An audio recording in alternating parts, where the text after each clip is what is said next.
Alors le message c'est féminité et puissance, c'est-à-dire comment concilier peut-être deux choses qui ont l'air a priori contradictoires et de voir dans chacune quelle est la part de féminité et puis voir quels sont les freins pour libérer toute la puissance des femmes.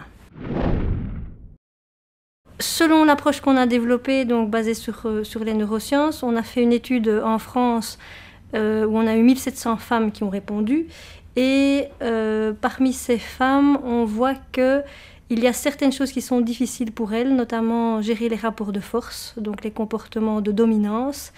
Un autre point important, c'est d'arriver à affirmer et agir en fonction de ce qu'elles pensent vraiment, donc arriver à s'individualiser malgré une pression sociale.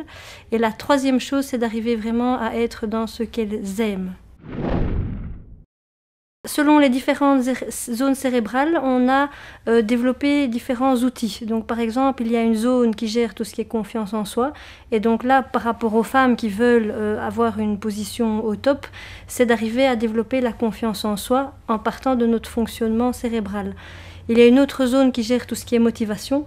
Et donc là, c'est plutôt arrivé, je dirais, à déterminer vraiment quelle est la personnalité de la femme et d'avoir un style de leadership qui soit bien aligné avec ce qu'elle est au plus profond d'elle-même. Et il y a une zone aussi qui gère tout ce qui est, je dirais, adaptabilité, prise de recul, avoir une vision globale, gérer la complexité. Et donc cette partie-là, ce sera apprendre vraiment à la stimuler pour que la femme dans cette position top puisse arriver à gérer toute cette complexité.